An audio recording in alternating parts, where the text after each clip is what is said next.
To space and left from our homes. At least we were friends, and I'm not all alone.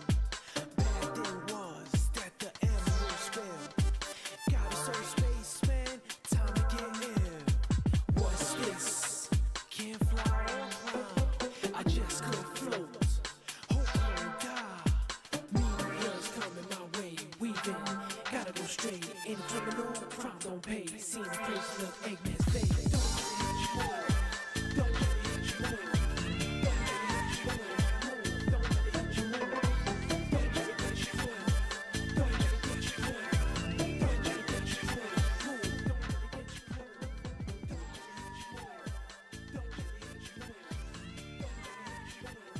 Good afternoon, boys, girls, and MBs. My name is Alec Gunter. Welcome to the Alec Gunter stream. It's a beautiful gray day in Ohio, very overcast and ugly, but we're dealing with it. We're getting through it. How's everybody doing? I apologize for my brevity in my introduction, but I do have to get to our first guest because I am an ADHD mess and I'm running late already. And I promised them I would be on time and I lied. So they were supposed to be on at 5. That was 5 minutes ago. We are going to pause the music, bring on our first guest. And this guest is our former... Here, let me... it's fine. This guest is our former... Yeah, I pinged. This guest is the former transmedicalist. They requested to come on. I don't know the pronouns yet. We'll learn them in just a second. So let's pull them in. They just wanted to talk a little bit about their experience being a transmedicalist, how they got into the pipeline, and,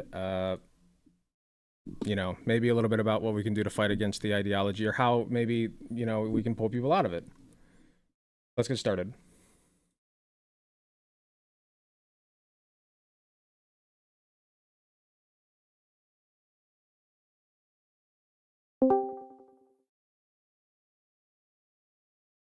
Move to...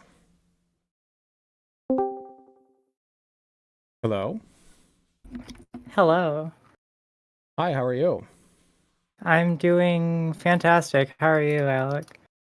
I'm doing just fine, thank you. Do you mind giving us the name you prefer to go by, your pronouns, and then what you're here to discuss today?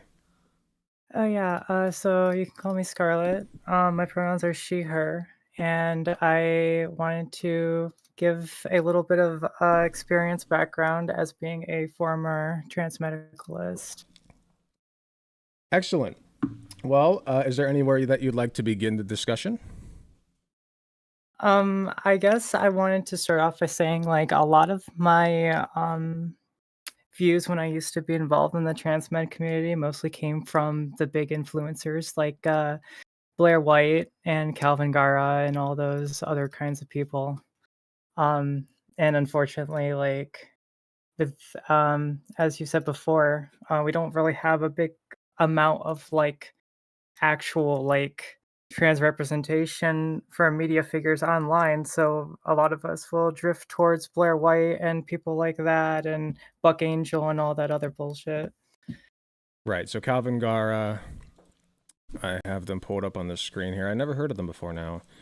Okay. Was there a just out of curiosity, I guess, was there a favorite influencer of yours or somebody that you know uh, got you into the space specifically?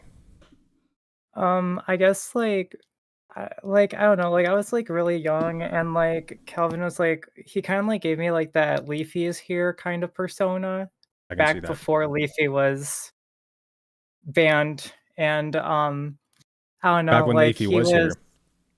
yeah, exactly. He's gone Hmm. now. Hmm. Um but Calvin was kind of like friends with him and Blair were like really close and basically he had the same kind of performance that Blair did is just like go on TikTok and bully a bunch of people based on how they look. I think the only base thing that Kelvin has ever actually done for anyone was bash Ariel Sarkala for being a turf.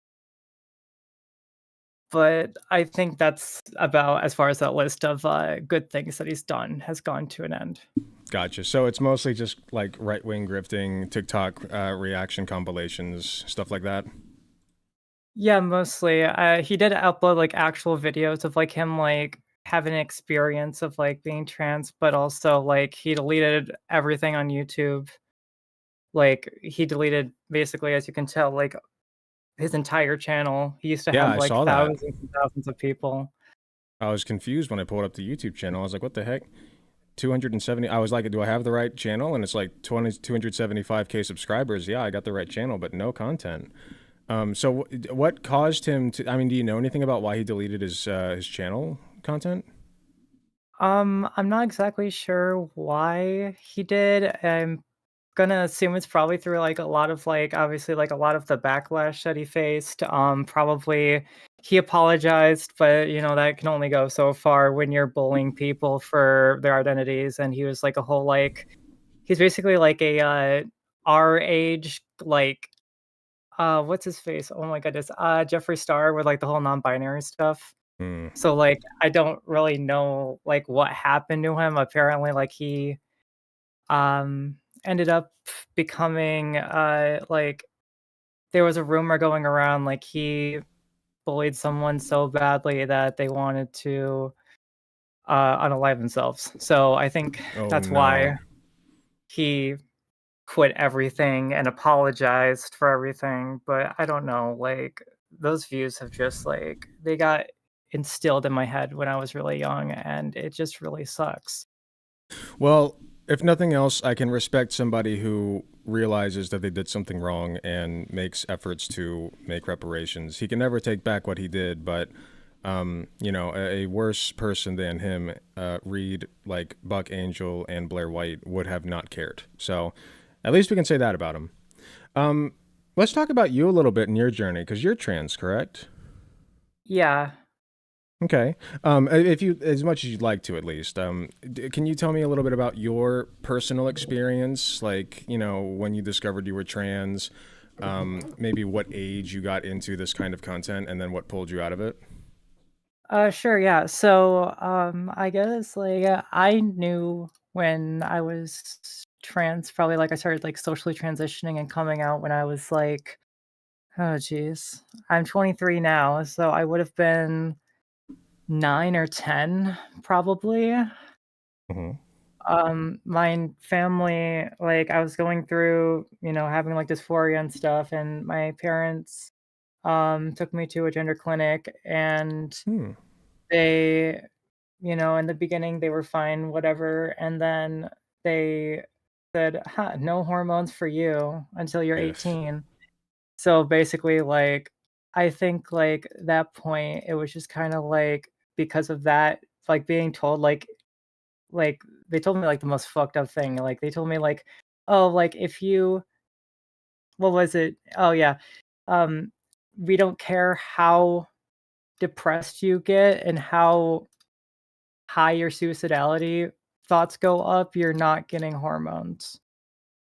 That's a little fucked up. So that really that really like affected me. So throughout like my entire teenage years basically is when I started to like actually go into these spaces and be like, okay, like, like what does being trans mean? And then unfortunately you have this whole BS with trans meds, and it just it just got to a really bad point. Like, I had a real life experience when I was seeing this girl who was also trans, and she's like a huge trans med and like really toxic, really disgusting. She was really abusive. She used like she was chronically on 4chan and all that stuff. And I don't know, No like surprise just there. being around that like affected my mental health so much. And like just like talking about like how I got out of the fear, I guess, is I used to be the type of person that would think like, oh yeah, well, you need dysphoria to be trans, you need this, you need that. And I have all of these like necessary conditions that I'm trying to place in a box and it doesn't work. And I'm like, oh well, my logic is flawed here. I guess like a lot of my views as transmedicalism goes is just from honestly just like blatant ignorance and not understanding like Hmm. people who are trans but don't have dysphoria, or like some people can alleviate their dysphoria just from socially transitioning and don't have to medically transition. Like, I mean, you know how it goes. Well, right. I guess, didn't understand that at the time, and I've taken steps to try to educate myself the best I can. Okay. I might have missed it. I apologize. My ADHD is kicking in a little bit. But did you discuss like what eventually pulled you out of that thinking? Yeah. So basically, like, I don't know, like, I guess like a lot of like progressive YouTubers, I guess, started becoming recommended to me. Mm. Um, I wouldn't say you specifically because I only was able to find you and your content and your channel through a video segment that Vosh uploaded when you guys were talking about something. I think it was AI art or something. I don't remember. That was so embarrassing. I don't like that conversation. But that, and then also like your conversation with Matt Walsh, and like that's Hmm. basically how I found your channel. And I've been watching YouTubers like that. I've been watching like you, I've been watching Bosch, I've been watching like Jovan Bradley, I've been watching That one's great. Xander Hall, like a bunch of different like leftist YouTubers, and I've kind of like been able to form my opinions differently and look at it at a different perspective that's not like medical, like biological essentialism, medicalist stuff. So I hope Hmm. that kind of Yeah. makes sense. Yeah, I'm proud that I was able to be a part of that journey, regardless of how you found me. Seriously, it means a lot. So thank you for pointing that out. Um, okay, what else? I need to think of another question for you. I'm supposed to be good at my job. Hold on. I don't know, you're good. Let's see. Also switch to my content creators did those as well. Yeah, that's a lot. Like for a long time, I don't want to get into myself too much because we're in the middle of an interview, but for a long time, like for a few months, I just like took off making content because I'm like, what am I doing? Blah blah blah. But it really does make a difference. So like I'm trying to platform like just last night there was like a smaller leftist channel that I found who's got like 40 something subscribers. He's up to 60 now. See if I can pull him up here. Just because they're like his video showed up on my feed and I was like, it had like 1.9K views, but like a bunch of dislikes because the conservatives found it. Here it is. This guy, ZKS Productions. So he's only got 63 subscribers, but he managed 1.7K views on this video. So, if you're an aspiring leftist content creator, you can do this too, You never know what'll blow you up. But anyway, that's enough of that spiel. So, I actually saw yeah, go that ahead. Go video ahead. on my I actually saw that video on my recommended feed. Yeah, there you go. So he could be another one. Who knows? So as far as, is there anything else that you can think of that you'd like to discuss while I try to rack my brain for another question to ask you? Oh no, you're good. I guess like one of the worst, I guess, like, one of the biggest things is, like, me trying to understand, how you can be trans without gender dysphoria, but, like, obviously, like, now, like, I understand that, like, being trans in of itself doesn't require gender dysphoria or, like, gender dysphoria is just, like, the distress that comes from it, but not everyone experiences that distress, all that. Um, Hmm. Another, like, super toxic, thing would be, like, uh, I fell down the rabbit hole a while back with the D-trans subreddit, and Mm. that place is a hellhole. I Yeah, I don't trolled even them a little know. bit. I got banned. So yeah, it's bad. I saw a post from there recently, detailing this person who has been anti or detransitioned for like 10 years, and they said every day, like I thought it would go away, but every day I wake up and I just want to transition again every day.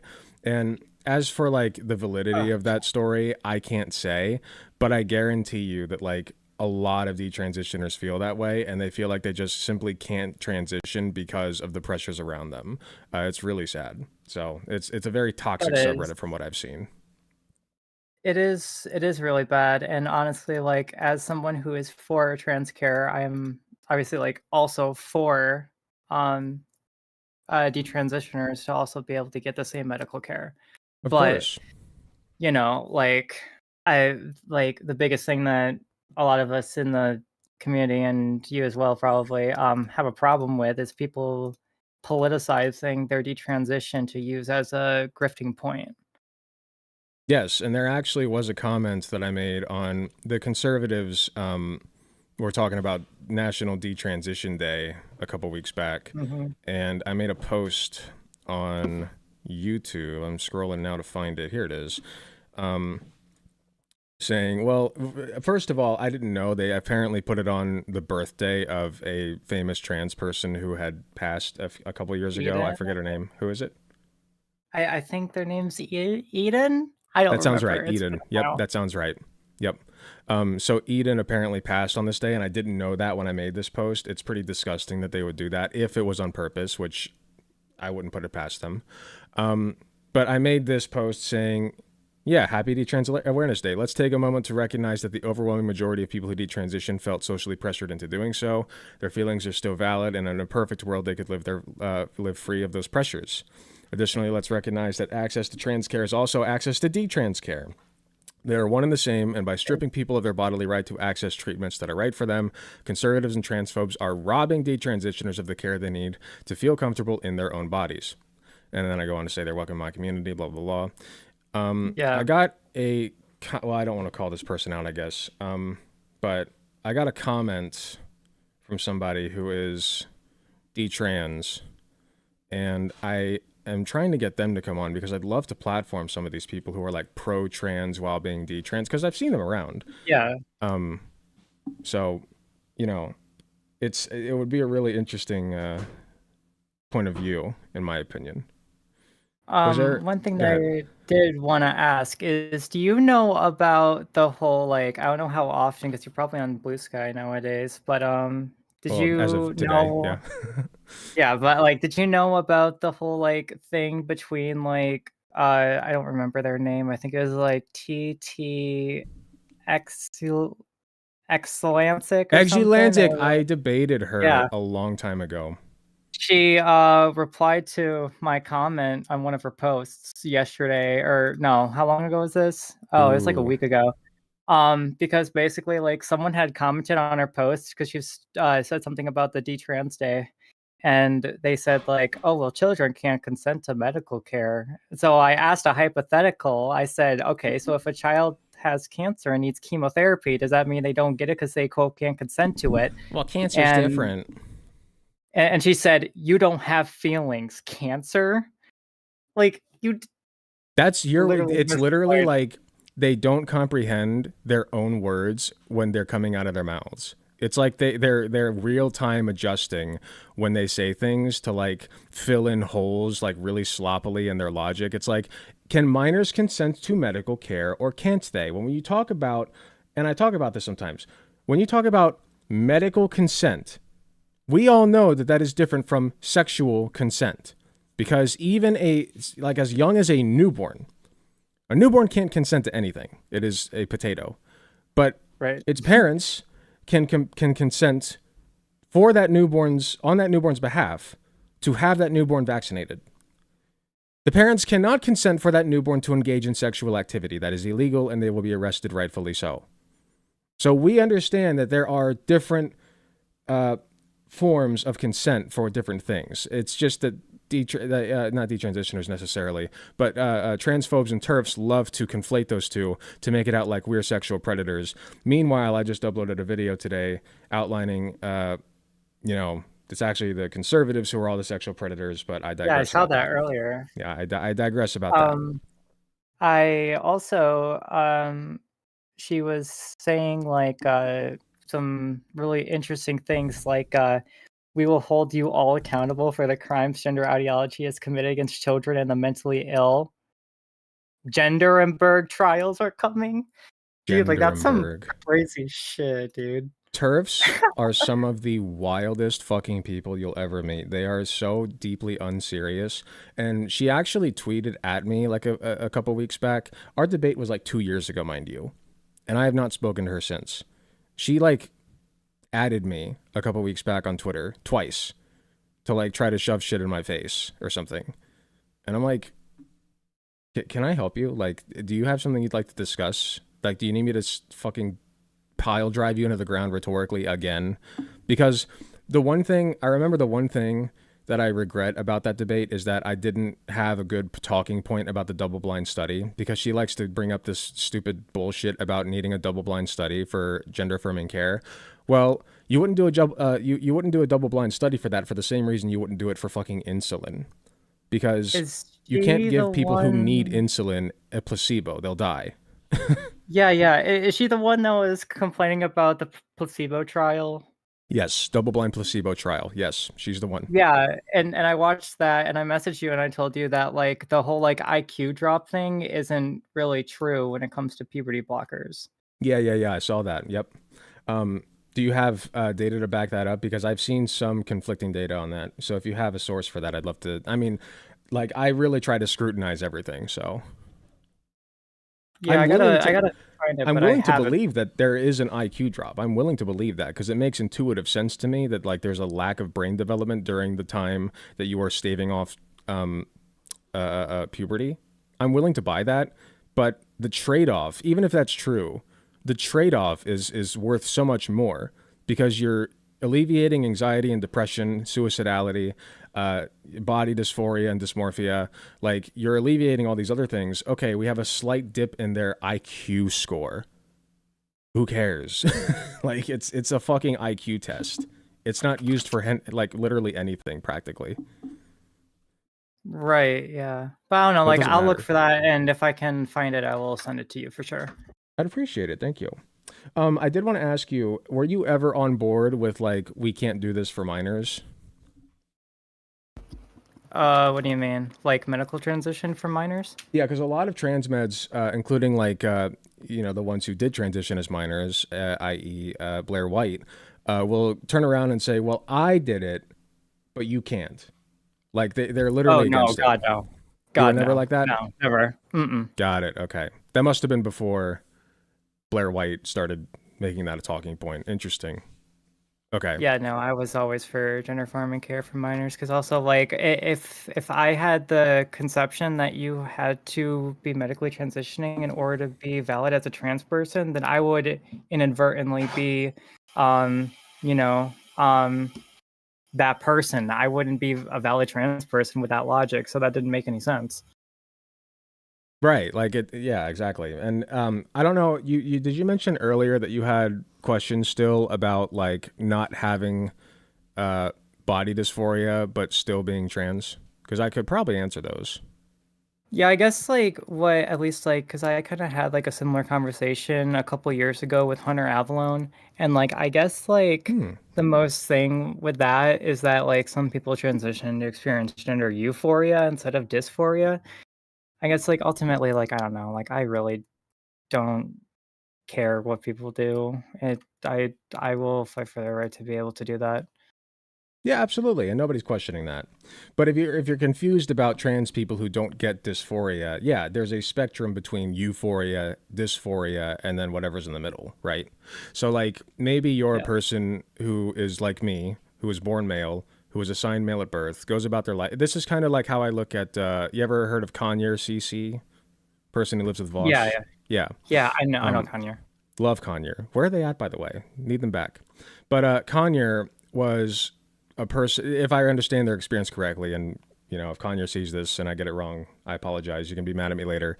But my understanding of Conyer's experience and people like Conyer is that they kind of drifted through their childhood and their teenage years, accepting that they're male, accepting that they're a boy, a man, whatever, and then they kind of come across this idea, and this is what conservatives are scared of, mind you, is that they're taught the idea that you don't have to be that, right? You just kind of accepted your lot in life, but then you suddenly figure out, oh, from somewhere, oh, you don't have to be that, right? Like I can explore my identity. I can, or some people just spontaneously decide, like, oh, I want to try on makeup just for the hell of it, or I want to try on a dress just for the hell of it, or whatever, and find out they like it, and that's kind of where the euphoric element comes in for those people. They never had gender dysphoria. It's just that they got a euphoric feeling from experimenting with their gender expression. And that is kind of what, their brain basically rewarded them for that, right? And then they just decided, well, I prefer this now. It would be like, imagine like going your whole life not seeing the color blue, and then suddenly you see it, and you're like, wow, that is such a good color. And then you just start wearing Okay, blue I all the see. time. Yeah. So I don't know if that makes sense, but that's the best way I can explain it as somebody who's not trans. Yeah, no, I think that makes sense. Yeah, and like you said, it's a preference, right? I think liking the color blue is actually a great way to look at it. Obviously, it's quite different from being trans, but I argue with this sometimes with people about like who think that being trans is a choice. Well, what they usually mean is the choice element comes in the form of expressing yourself as a trans person, right? It's how you express yourself, it's how you choose to dress, how you choose to behave, things like that. But the feeling that you are trans is not a choice. Just like the feeling that you like the color blue, if you're one of those people, is not a choice. It's not that you chose to like the color blue and then tomorrow you can choose to like the color green more than you like the color blue. That's not how that works. You could choose to wear a green shirt despite the fact that your favorite color is blue and you really want to wear a blue shirt today. Sure, that's the choice. But wanting to wear the blue shirt because you really like the color blue is not a choice. That is just an internal feeling that you have. Right. And so Yeah. it's like the same way as being trans. Sorry, I'm rambling, but No, no, you're good. hopefully that makes sense. Yeah, it does. Cool. Um, I guess I could challenge you a little bit on the gender abolition thing if you want, because I know that you said you're not a gender abolitionist. You want to get into that? Yeah, real quick. I do have a little bit of time. Sure. So I guess like my question would be, okay, so hypothetically, if we were Hmm. to abolish gender, like obviously, like, we're getting down to like gender roles not becoming as harsh as a thing as it used to be, but what would trans people like so I guess like I'm trying to understand like what the idea of like a hypothetical like gender abolished world would even look like would trans people just because like obviously like a lot of the dysphoria comes from like social implications on what a man and a woman is, so like if it's just people with this part, then would we just not experience dysphoria anymore, or do you think like, well, how would that happen? Sure. It's a complicated discussion with a lot of moving parts. I think that culture is moving naturally toward a gender, like the more progressive we get, like it's like a what's the equation called where it approaches zero, like the conclusion is zero. It gets closer and closer to zero over time. Eventually it's just zero. So that's kind of how progression, like a progressive society would work. The more that we abolish gender roles, the more that we kind of allow for men to explore femininity, we allow for women to explore masculinity, we allow for people to explore neither or both. Or things completely outside of both of those realms. You know, the more freedom that we allow people to express themselves, the less gender even matters. So the end state of that is that we don't acknowledge it anymore. We simply don't. Now, let's talk about the implications of that. So gender is associated with sex heavily, right, at this point in time. Maybe Yeah. that wasn't the case in some cultures. At some point, maybe that won't be the case at some point in the future. But right now, man equals female. Sorry, if you're trans. But man equals male, woman equals female, right? That's how we view it, Right. just colloquially. So that part of it will like male and female will never really fully go away. I think that a lot of trans people would this might be a controversial opinion of mine, but bear with me. I think that a lot more trans women would be fine with having like a more angulature jaw or like deeper vocal cords or even keeping their genitalia as opposed to getting genital surgery, right? I think that a lot more trans people would be fine with that if gender were not a factor. But because we tie gender so much to sex, and in order to be considered a woman and treated like a woman in society, you have to conform to some of those standards just by default. That's that is a psychological part of why that matters for a lot of trans people. Now, you will always have transsexual people, in my opinion, right? If we distinguish between transgender and transsexual, or sorry, if we distinguish between gender and sex, we also have to distinguish between transgender and transsexual. I think that being transsexual will always be a concept that exists.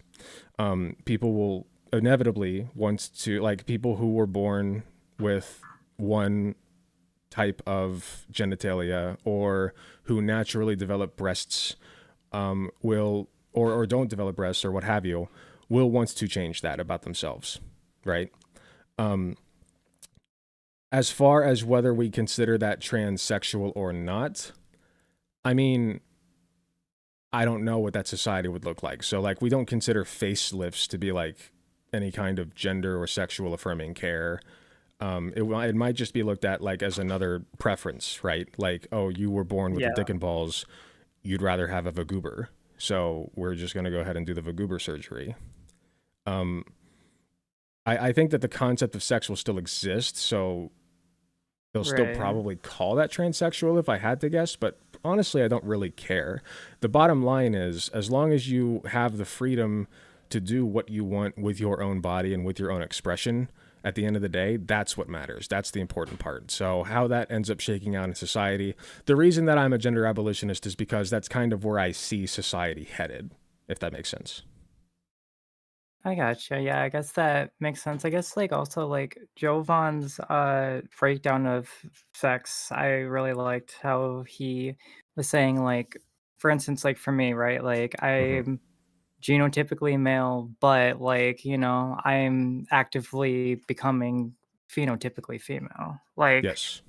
I guess like I really like that analogy. I guess like my I just have like one more question for you. Sure. Honestly.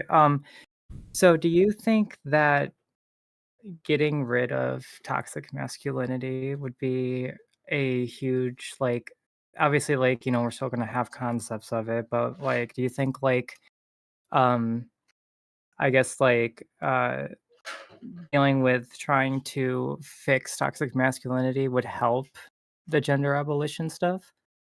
Yes, absolutely. Because a big part of gender roles is like obviously masculinity, and then the toxic element of masculinity really, like toxic masculinity doesn't exist without a concept of masculinity, you know? So I think that breaking down masculinity and femininity altogether, just like as concepts, just getting rid of it and just being like, well, some people wear makeup, some don't. Some people wear dresses, some wear pants. You know, maybe you'll wear a dress one day, pants the next. Maybe you'll wear, maybe you'll put on makeup one day and not the next. It doesn't matter if it's feminine or masculine. It does not matter. And toxic masculinity, feeds into this notion that it just demonizes, not even demonizes, it denigrates people like being feminine or exploring femininity at all. Anything that's considered feminine. So it can be as simple as like, a guy decides to put on makeup one day and take a picture and be like, I look great like this, right? And they just get a fuck ton of shit from random strangers on the internet for no reason. Like that's toxic masculinity. Where was I going with this? The short answer is yes, it would definitely help with gender abolition. I just don't think that considering things masculine or like obviously the concepts exist now, but I don't think considering things masculine or feminine helps us very much. As a society, it serves only to divide us. So in a way, like the whole concept is toxic. I feel like I'm rambling. Sorry. You're good. I guess the question was, will tearing down toxic masculinity help with gender abolition? Let me get back to that. Yes, it will. Because toxic masculinity helps reinforce gender norms. It helps keep women subservient and beneath men. It helps keep men from exploring femininity at all because you are ridiculed for it. And so getting rid of these toxic elements that exist in masculinity will allow more men to explore those things and allow more women to explore their masculinity and to not be subservient.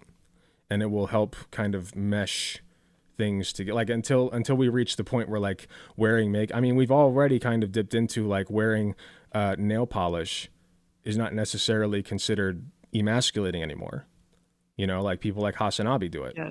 Granted, it's still a more progressive thing to do, but like, bands do it, like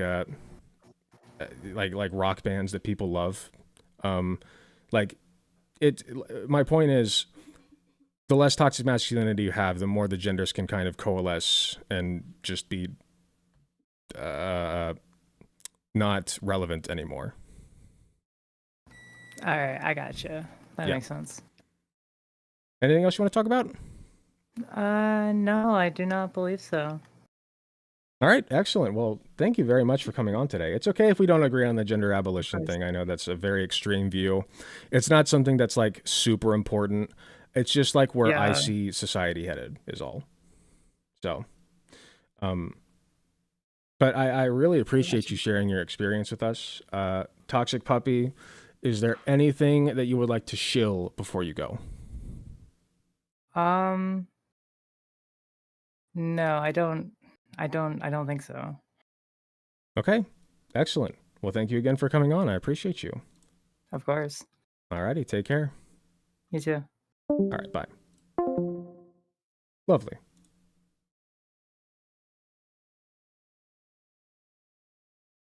I feel like I rambled so much during that. I'm sorry. Adderall makes me peepo talk.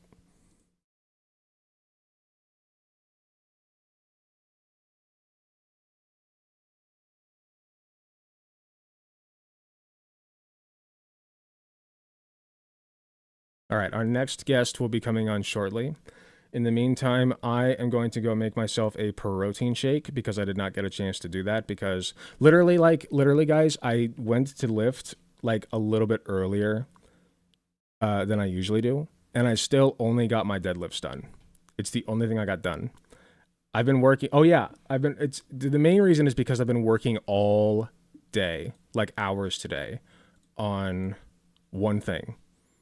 And that is what's going on in New Jersey with Holly Shapizi. I haven't uploaded the YouTube video yet, so if you don't know what I'm talking about, basically in New Jersey, Holly Shapizi is pushing this story about how hospitals are asking for new mothers to provide information about their newborn's gender identity and sexual orientation. And they're pushing this bullshit, absolutely bullshit story about this form that hospitals are supposedly giving to mothers who are expecting, right? Like who are due to pop soon. And the form makes no sense. It's sloppy as all get out. But that's not important. So I came to a revelation, and I want to make a very short segment on it today, so I don't want to give too much away. But I came to a revelation about the news story itself is not the important element of this. It could be completely, that was a good conversation, thank you. It could be completely true that the hospital was handing it out. But here's the thing. I contacted the New Jersey Department of Health today via phone, and then they gave me their email. I reached out to them via email. They replied. I asked them, do you collect, like I asked them about the form specifically. They said, we can't verify whether or not this form was given to patients. Like you have to reach out to the hospital themselves. And I've tried and I can't reach them. It's very hard. But then I asked them, have you ever collected info on the gender identity or sexual orientation of infants aged 2 and younger? Of course, you can guess their response. It was no, of course not. So basically, I don't know how much I want to give away. I'll just say this. Holly Shapizi is trying to outlaw discussions of gender identity and sexual orientation between doctors and children. That's what she's trying to do. And I put it all together. It's like the fucking red tape meme from the from Always Sunny. I'm like, oh my God, like I got it, guys. You got to hear me out. Like this is what she's trying to do. And I got all this info together because she literally introduced a bill yesterday into the legislator. Yeah, this is the segment we did on Friday. Yes. She introduced a bill yesterday into the legislator. Red thread. Yes. Thank you. Red tape, something different. But this bill says that hospitals and healthcare centers cannot ask for the demographic information on people 18 and younger regarding their sexual orientation or gender identity. And the way that that's going to be interpreted, I guarantee you, is that they cannot discuss it at all with children. They can't talk about it. So if you're a trans child, if you're a gay child, tough shit. Your doctor cannot give you info.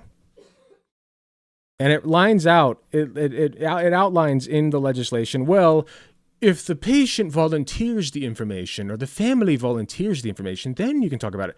Bullshit. It's going to cause a chilling effect, and doctors will not want to discuss it at all. And that's what she's trying to do. And I figured it the fuck out.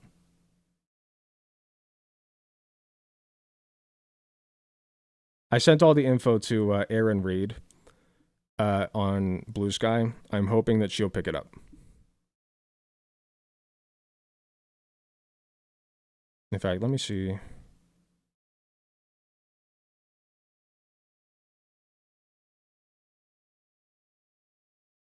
Oh.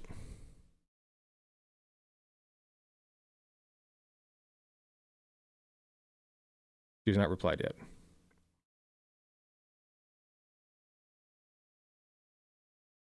Thank you for having me on. I'm always open to learning new things. I want to apologize to all those who were affected by people who shared my transmedicalist beliefs. Listen, you were a transmedicalist. I was a conservative fucking religious zealot transphobe, okay? So we all have our journeys. What matters is that you're here now on the right side. Thank you for being here. Great conversation. Thank you for coming on. Okay, I'm going to go grab a protein shake real quick, and then I think our next guest will be ready momentarily. I will be right back.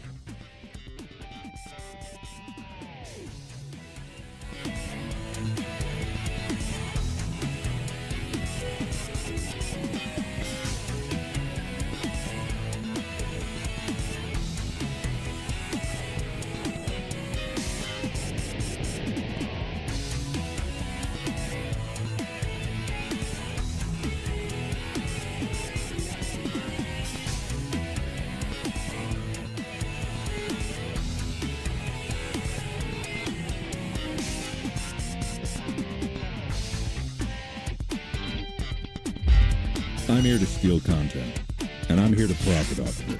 Isoto Empty Chairs gifted a tier 1 sub to the _thinking_saber_cat. They have given 2 gift subs in the channel.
All right, I return.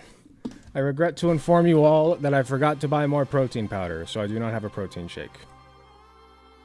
Unfortunately.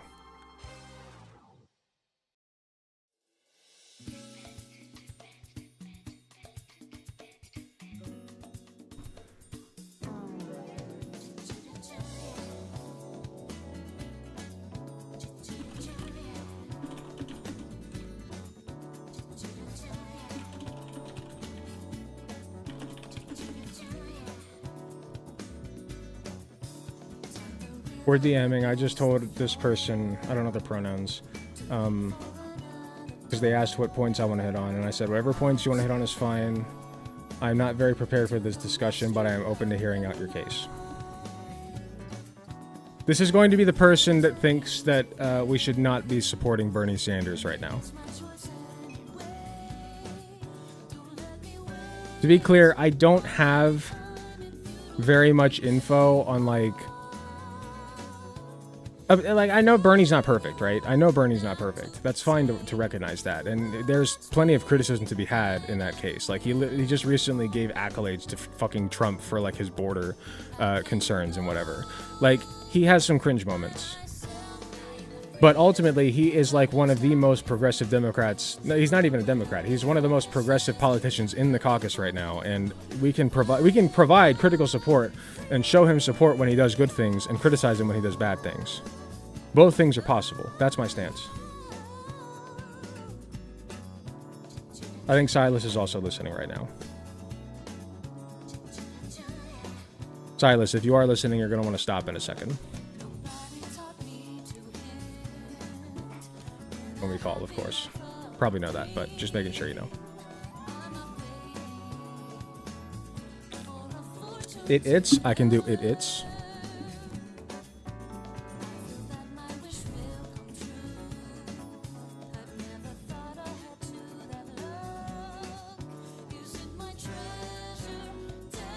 All right, we are a go. Let's do this thing.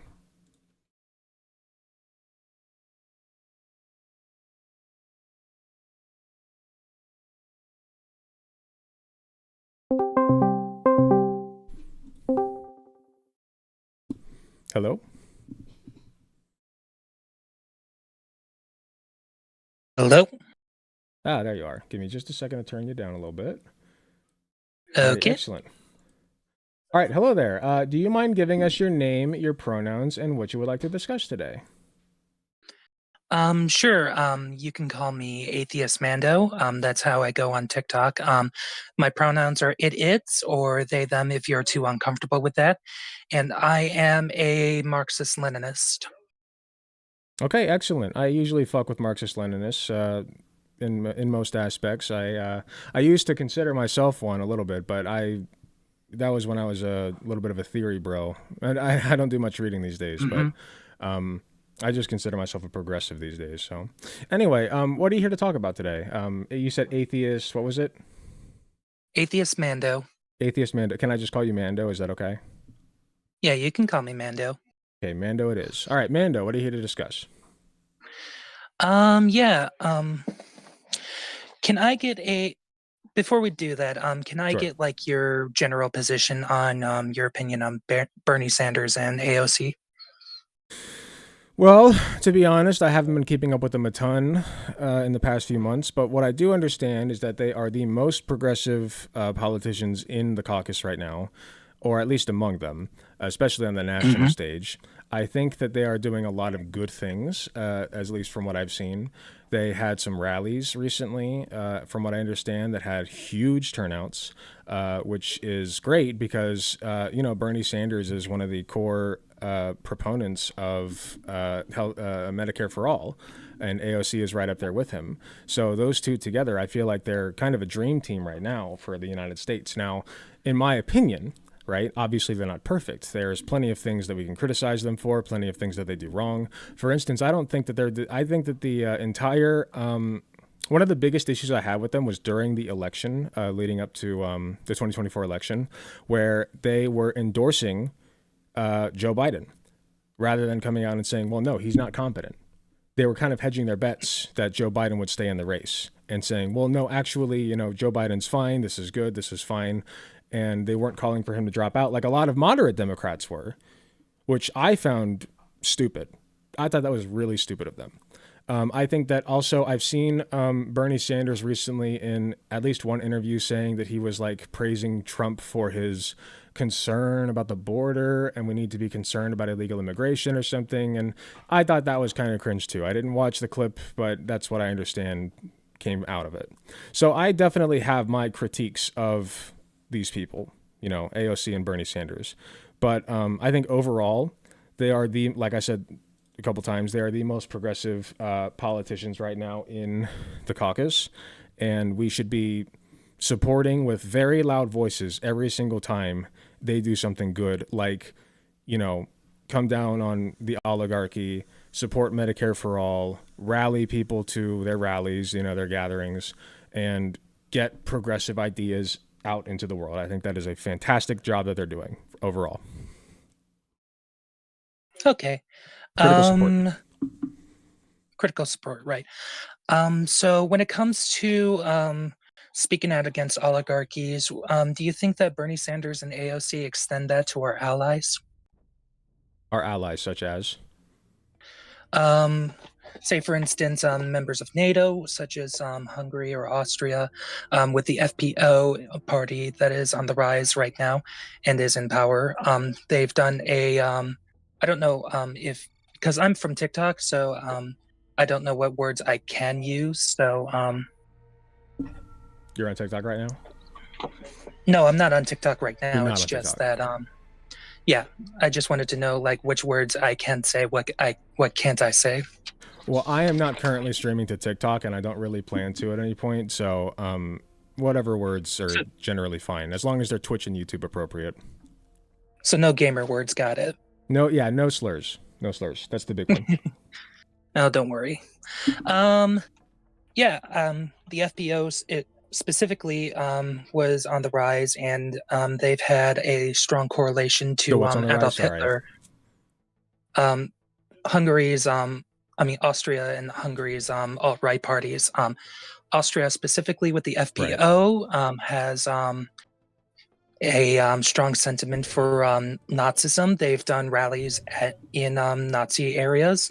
Not only that, but they have done racial puritanism. Not only that, but we can look to our ally in the Middle East, Israel, and how they perpetuate a onslaught of a genocide and perpetual occupation of the Palestinian people. Sure. Bernie Sanders and AOC have both come out against Israel, right?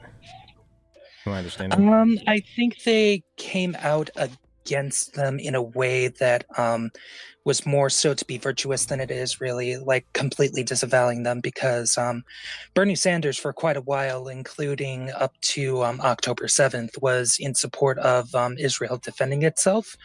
Not only that, but I think that he was making. Been... I think that this was a case, if I could interrupt you, sorry, of Bernie Sanders trying to say to people who may not have agreed with him at the time that, like, of course, Israel has a right to defend itself, just like any other nation has a right to defend itself.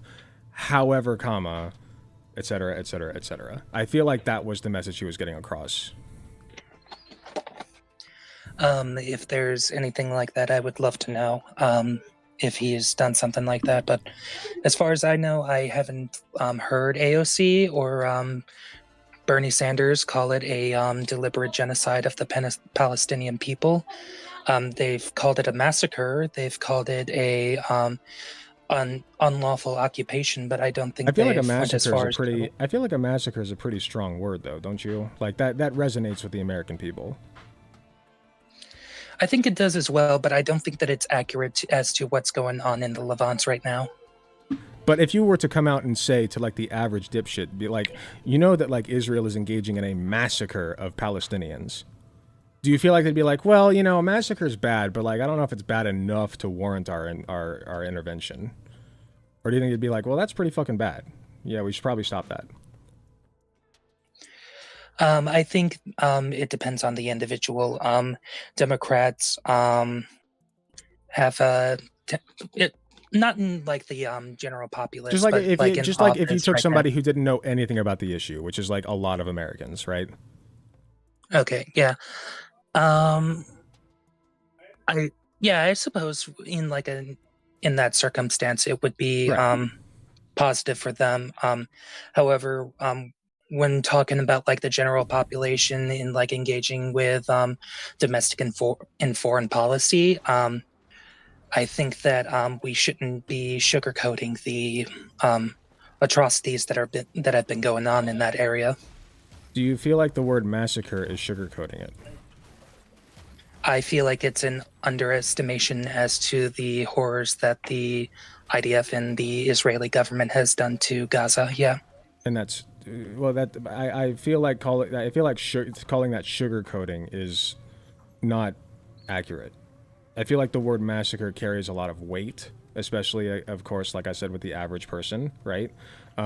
Saying that Israel is engaging in a massacre of Palestinian people. I believe Bernie Sanders has spoken out about like the amount of, like, I don't know specifically about the amount of children, but like they've pointed out these atrocities taking place, AOC and Bernie both.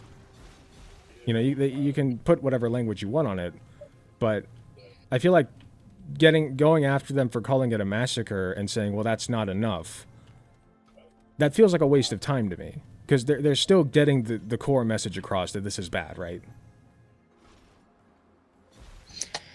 I mean, sure.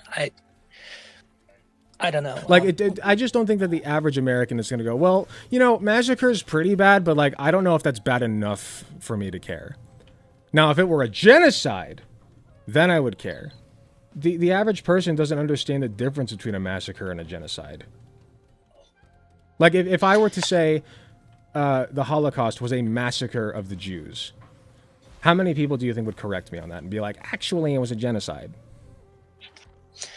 I guess it all depends on the sort of communities that you're talking to, such as the Jewish community.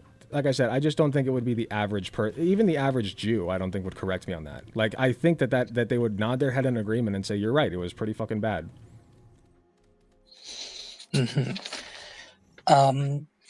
So I guess in order to like follow up on that, do you think that Bernie Sanders actually cares about what's going on in Gaza right now? I think that his message, I can't get inside of his head. If I had to say, he probably does. You know, like I was just looking at an article 17 hours ago. He was calling for an end to weapons supply in Israel. He says Netanyahu has not allowed any aid into Gaza in 22 days, which is factual. And I think that shining a light on this is, in fact, indicative of his care for what is going on over there. He's saying that Netanyahu broke the ceasefire, which is coming out against Netanyahu at all is like huge right now. Like it's important. He says that Netanyahu's resumed a bombing campaign that has killed more than 50,000 people. All of his messaging, he says no more military aid to Netanyahu's war machine. I just feel like this messaging is very indicative of his opposition to this campaign. I mean, sure, when he's on the behind the podium, that might be the talking case. to thousands and thousands of people who are listening and agreeing with him, more than likely. That's good platforming, right? That's good messaging. We should be getting that message out, yes? I think that message should be out, yes. Okay. However, I don't think that the sentiments are one that he intentionally like has sympathies for. What I mean by this is that during the Biden administration, after October 7th, there have been a increase of Palestinian protests that have been going on under his administration. And during such times, there were several protests. One that I can list off at the back of my head right now is Chicago in August. And when it comes to things like that, the protesters were practically mauled by the riot police that were protecting the DNC outside. This was on public property, by the way, so we couldn't really like impose that it's like a violation of like property in order to in protest. They were still on public property. They had a right to that speech. Bernie Sanders, however, as well as multiple Democrats, including AOC, have been silent on these measures, though, when it came to what happened to these protesters. Sanders 52 of voices which in support. Chicago. I'm looking at a news article right now. Sanders voices support for pro-Palestinian protests as he condemns, quote, all forms of bigotry. Senator Bernie Sanders said on Sunday that he supports protests against Israel's war in Gaza. And which one are you looking at? CNN article. Like which news outlet? Okay. He adds, I will grant you, we need to condemn in every form anti-Semitism, Islamophobia, and other forms of bigotry. So he is cushioning his language a little bit. I will grant you that. But I still think this is an unambiguous support of the protesters and their right to protest and a support of the thing that they are protesting. Would you not agree? Right now, we are looking at the possibility, this is his quote, of mass starvation and famine in Gaza. When you make those charges, that is not anti-Semitic, that is a reality. This is from April 28th of 2024. Okay, I'm looking at the article right now. Right. What are your thoughts? Take your time.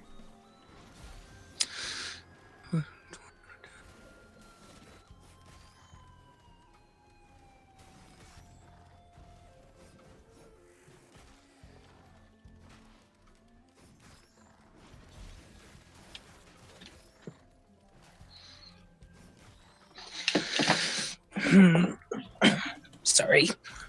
You're fine. Take your time. Oh, I just meant like I don't know if you heard the move shuffling around. You can make as many weird noises as you want. No worries.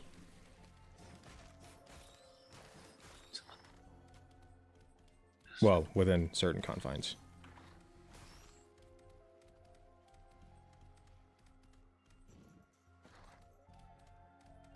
Okay.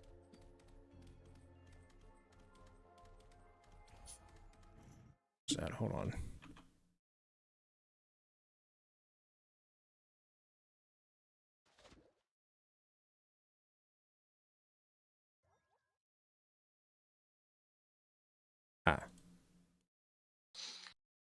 Facade bot got it. Cool.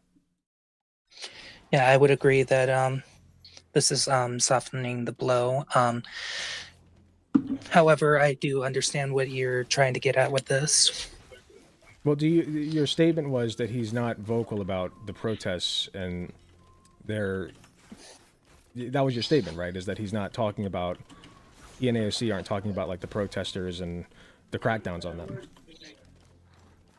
Do you retract that or do you stand by that? With Bernie Sanders specifically, sure. You retract that. Okay, so how about AOC? You want to talk about her? Sure, we can talk about AOC. Sure.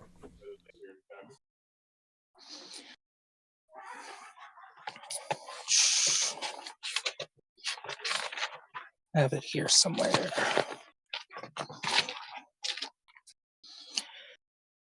Before we start talking about AOC, how do you feel about do you think that Bernie Sanders and AOC perpetuate the proper conditions for like the working class people to have a better condition in a society effectively? I think so. Certainly better than what we have now. I think ultimately the stance that I have is if they were our enemies, we would be in paradise. I'm not saying they're perfect. I'm saying that they are the best we've got, and we should strive to make people with their ideologies the farthest right that anybody goes. They in a perfect world, as perfect as you could get, they ought to be our enemies, right? Like they should be who we're fighting against. The moderate socialism, but also still embracing capitalism types. Social democrats, essentially. Social democrats should be as far right as our politicians get. We're choosing our enemy. But do you think that the social reformist perspective it would be ineffective, especially with Bernie Sanders and AOC? Bernie specifically being shot down multiple times by the DNC in his electoral process. Like he's won the caucuses and I mean the caucus and the super caucus in Right, he was the shot down 2020 by the election and the Democrats 2016. Why was he shot down by the Democrats? I would say it's primarily because of his social extremism or his economic extremism. Right, what Democrats consider social and economic extremism, which is Medicare for all and policies like that that would unambiguously benefit everybody, right? Like 99.9% who aren't billionaires, right? So my point is the Nordic structure, yeah. Right. So my point is you can recognize that the Democrats are lashing out against Bernie Sanders for being too woke, too progressive, what have you, but you're still sitting here telling me, well, Bernie Sanders we shouldn't support him. Why? Because I think that when it comes to progressives inside of the DNC, doing so is sort of reductive and it kind of pushes against our interest. What I mean by that, okay, go ahead. Sorry. Yeah, I'm gonna get to that. What I mean by that is that with progressives inside of the Democratic Party, they are restricted multiple times from having their own voice in the electoral processes. Claudia de la Cruz in the Socialist Party, which we would probably agree is a little bit more extreme than a progressive Democrat, they get banned off of the ballots quite often in states like Michigan, Tennessee, and Oklahoma. Whether or not it's Republican or Democrat, I think that we are just perpetuating the cycle of capitalism as it stands in hopes that social reform is actually going to get us to what we need. And I think that's a form of idealism. Well, you can call that idealism, but right now we live under capitalism and that system's not going away anytime soon. So while we live under it, I would prefer that our politicians be as progressive as possible, like AOC and Bernie Sanders, so that we can get things. I mean, Medicare for all is not socialism. We agree on that, right? Like that's you can have that in the capitalist structure of the economy and still have slavery in Africa or South America, wherever it is, where they're mining cobalt for our fucking iPhones. It's disgusting. Yeah, it's like, a wealth. We still live. Right. We still live in the imperial core of the world. I agree with you. It's not the end state. We agree on that. But my point is, it's a step forward. A small one, I will grant you, but a step forward nonetheless. Like, we are at least making life better for like millions upon millions of people who don't currently have health care or can't afford it or are in medical debt. Like, Medicare for all alone is good enough reason for me to support Bernie Sanders and his campaign. Like, that's a no-brainer.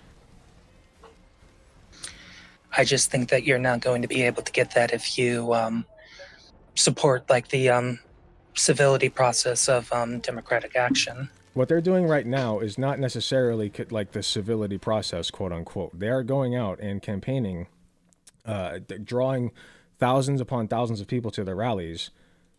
And first of all, like, they're politicians, right? They can't like organize riots or militias or anything like that. That's not what they do. Okay, they are inside of the system of oppression. That's what they signed up for. And you can criticize them all you want for that, but without them, we'd probably be in a way worse state than we are now. Do you at least agree with that? I'm not sure if I would agree with that. Okay. Why I would say that is that just because Bernie Sanders is a social and economic progressive, I don't think is going to liberate the workers, so to say, especially with the checks and balances It's not that okay. the United States has. It's not. I think it's not, more. It's not about Bernie Sanders being the guy to do a socialism or a communism or an anarchy. That's not his job. Okay, his job, because it's nobody's job right now. Our job right now, since we live in a fascist state, is to secure as many rights for as many people as we can using the means at our discretion. And that, I feel, is what Bernie Sanders is doing his utmost to accomplish. He makes some mistakes here and there. I don't agree with everything Bernie Sanders does and says, but damn if he isn't trying. And I support that. Yeah, sure, you could support it. I just don't think that it's feasible. In our, like, let me What do you mean not put feasible? This into, like, What's more feasible than that? Yeah, I'm gonna get into like the I'm gonna get into the historical context of this. When we look at retort against fascist regimes in, say, the Weimar Republic or Spain when it was under its civil war. Liberals, whilst they had like a civil right to disagree with the fascist, they still perpetuated themselves in a way that aligned with the fascists, that gave them that optic of power anyway, even if they were civilly going against them. This also extends to how is Bernie Sanders done that? How does Bernie Sanders done that? I'm speaking generally of the Democratic Party, which would include Bernie Sanders. Well, technically, Bernie Sanders, what I've been told is that he's not part of the Democratic caucus. He's an independent. Technically. Like, he works with the Democrats a lot because they're more progressive, at least, by slight margins than the Republicans are. So he'll work with them often, but he himself is not a Democrat. You can call him a liberal. I think that's fair. But he's the most progressive liberal politician that we have, arguably, right?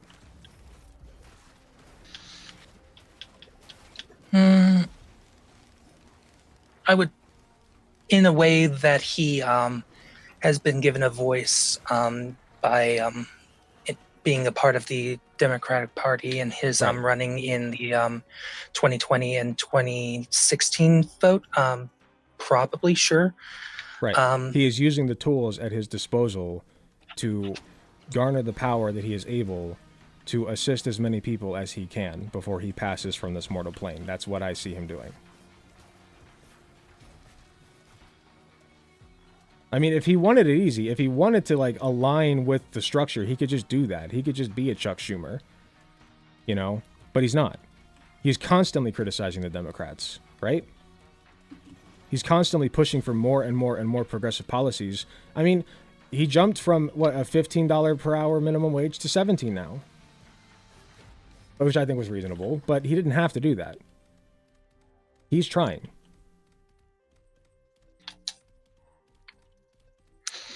And do you think that trying inside of the roots of our governing process is going to get us anywhere? I would rather have him there than an establishment Democrat. Can we at least agree on that? Sure. Okay, great.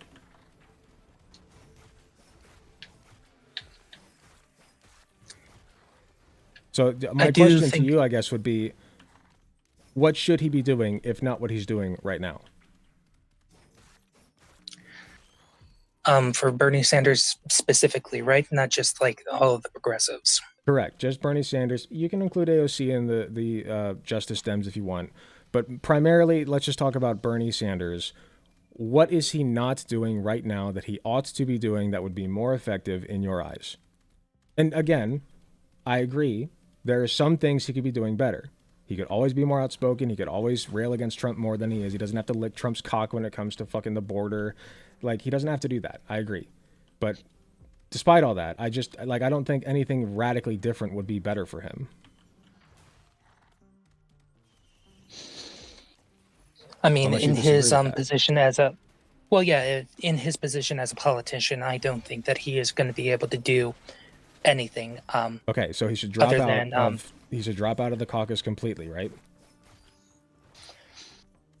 I don't think that he should drop out of the caucus Okay, entirely. I think that's going to be a straw you're man of saying, my so argument. no, it's not a straw man. That is the end conclusion of what you're saying. You're saying that as a politician, he cannot do more than what he's doing. Is that your stance? In that I don't think that other progressives are going to be viable in the future of the Republican establishment as of right now. Yeah.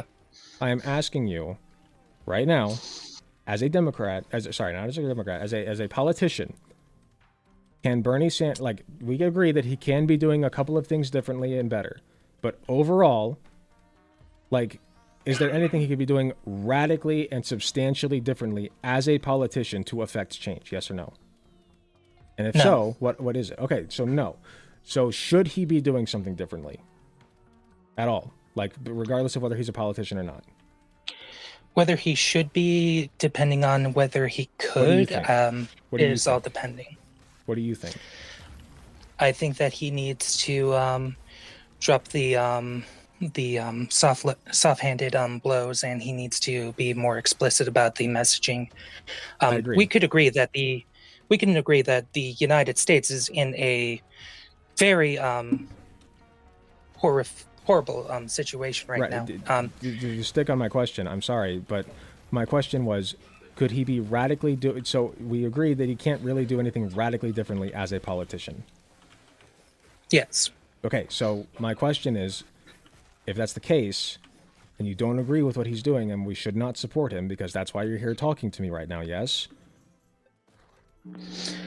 I would say that we should have stronger criticisms of him in the civility of the progressive liberals.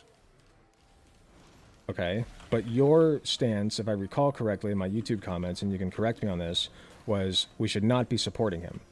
And I said we can have critical support of him. And you can have critical support of Bernie Sanders while not lapping up every single thing that he does as gospel, right? Did I say that? Let me go check, Brent, Sure. real quick. Sure. While you check that, I'm going to run to the bathroom real quick. Give me 1 sec. Please don't praise Bernie. During the rally he was going to attend to, he created concern. He treated concerned Palestinian protesters I'm putting you on mute horribly. until I Not get only back. that,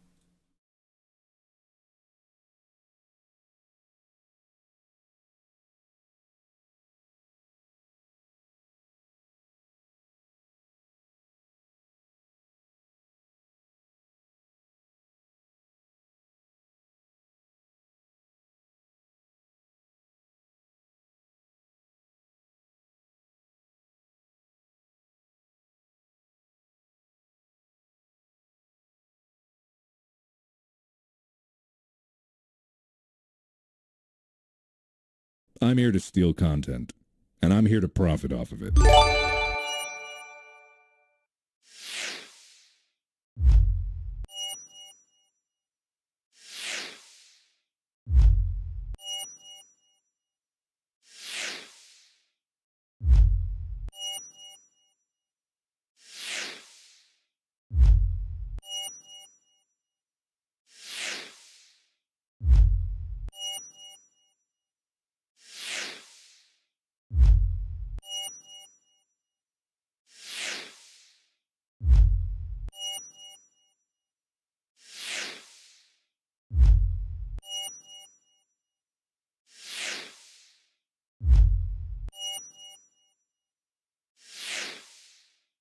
What just happened?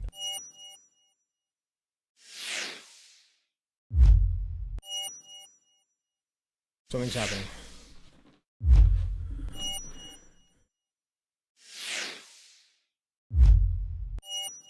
Can that noise stop?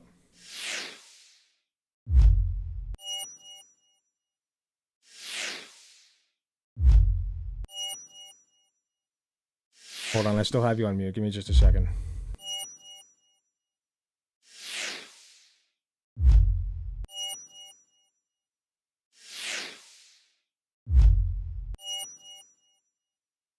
That's an old fucking Twitch alert. Okay, hold on.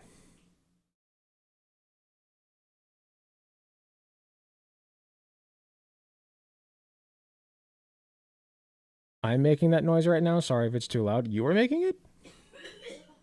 How? Okay. I'm unmuting. You Hello? there? Yep. Yeah, yeah, I got the comment right here. Sure. And if you change your mind, that's not a big deal. I'm not going to stick you on that or make fun of you. It's just like, I think that you can have critical support. I think you should have critical support for Bernie Sanders. I think that that is a good thing to do. And it's better than saying, well, Bernie Sanders isn't woke enough for me or whatever. So what I said was, I don't think so, especially if we are looking at this from a nuanced perspective in a Marxist framework. These social reforms, though through civility politics, will get us will not get us anywhere. Historically speaking, has given ground to the reactionary. Sorry, say that again. What won't give it us anywhere? Civility politics. Do you consider pushing for Medicare for all to be civility politics? If it's in the advocacy inside of the government, I would say it's a form of civility politics. Okay, so you do not think that making sure that Americans can receive health care free of charge is going to get us anywhere, right? I think that it's admirable to talk about it, but I don't think that He has pushed talking for about it. He has in general. suggested it. He has put the idea out into the populace and made it popular. He's a populist. To what but to what degree is that going to affect the affect Congress and the House? It's better than not doing anything, I would say. Right? Will Like, it? if he were part of the establishment, if he were completely ingrained in the establishment, he wouldn't have said that. He would have never put that idea out there to begin with. Nobody thought about, because the way that most people are raised in the United States is, oh, I go to the doctor, I pay for the doctor, it's expensive, but I'll do it because I need it. That's the way people are raised. Bernie Sanders came out and said, no, no, no, it does not have to be that way. You have all been, I don't know if he used these exact words, probably not, but he essentially convinced everybody, you've all been duped into thinking that this is a commodity, a luxury. And he's saying, no, it's not. You deserve this. It should be free of charge. And I think that it is a good thing to do to get that idea out there, that messaging to the average person. That way, you know, even if he cannot personally implement it because he's not God, King, Emperor like Donald Trump is, he can at least push for it and make progress towards it. I mean, right now, I actually looked at because I live in Ohio. I looked at Ohio's legislature. They are pushing for a statewide, which they're not going to get it, but they're literally right now in committee is a House bill or a Senate bill, I forget which, stating that Ohioans get medical care free of charge. It's basically Medicare for all, just for Ohio. I don't think that would have happened without Bernie Sanders' influence.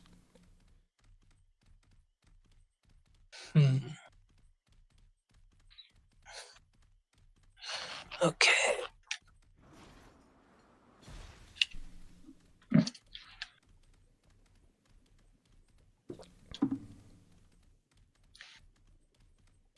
Reading something in 1 sec. Take your time.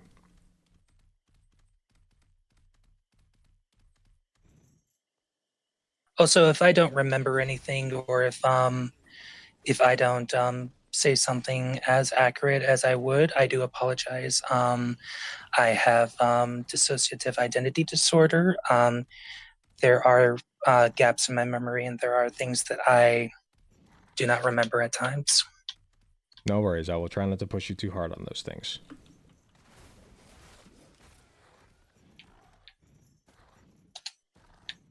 And if I'm coming off harshly at all, it's simply because I have a strong belief that it is a waste of time to nitpick Bernie Sanders when he's objectively doing way more good than he is harm.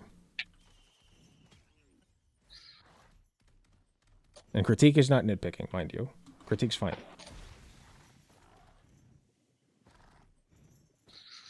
Sure.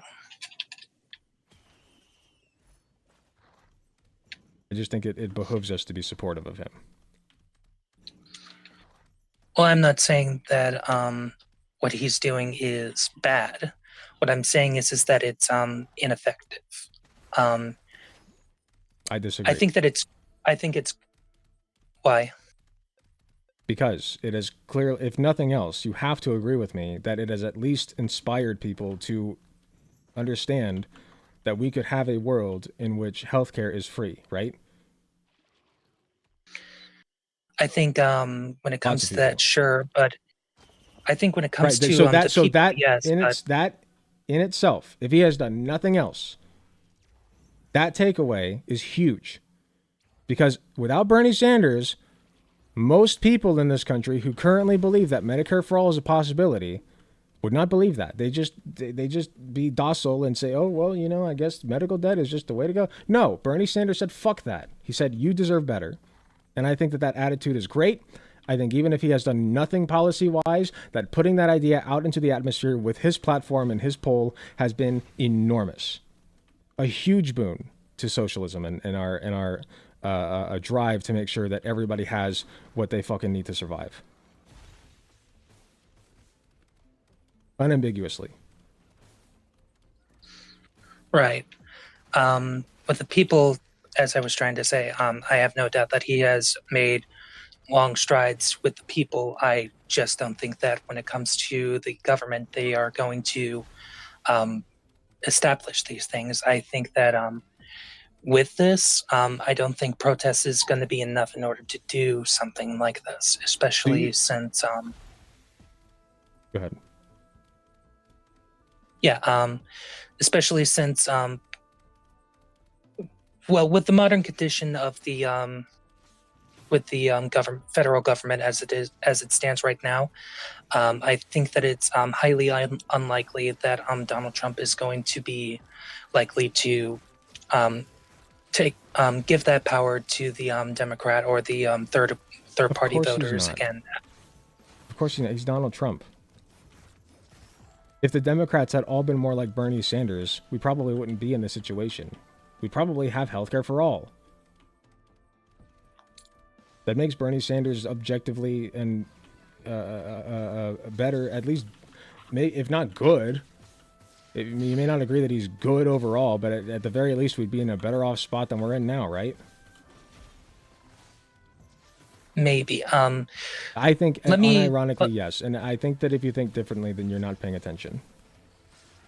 Let me try to frame it like this.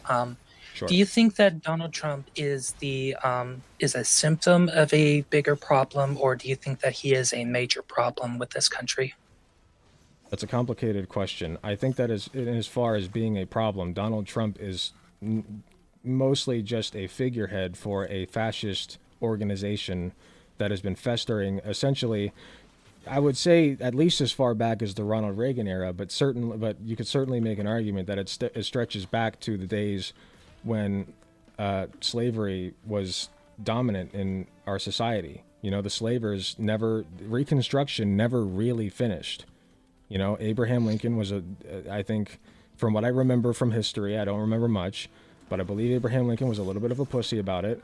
And then his vice president, when Lincoln was killed for his egregious actions of making sure that black people could not be slaves, his vice president took power. I forget who that was, and he did not finish Reconstruction.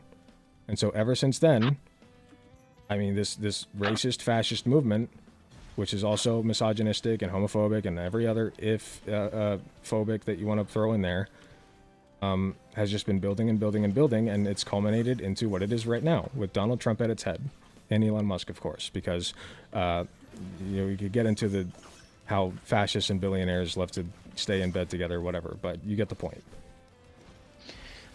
Yeah, if I could go on a little bit of a ramble for a second, sure. I want to try and make you understand my perspective as to where I'm coming from.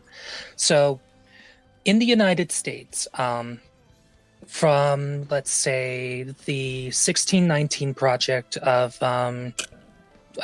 Jamestown, all the way up to the modern day, I would consider the colonial actions of the United States to be rooted in symptoms of what we would consider to be fascistic tendencies. The imperialist actions that we have perpetuated on the Philippines, Cuba, Puerto Rico, Hawaii, the list goes on, basically. Of course, Coups, America the bad. occupations. I agree. Coups, occupations, that sort of thing. These tend to affect people that we have around us. I think that when we are talking about the American establishment as it stands and how ineffective it is for people like Bernie Sanders to take a responsibility of trying to push themselves into the electoral process, or people like him into the electoral process through capitalism and through lobbying. It's not likely that that's going to occur under the conditions that we have right Okay, now.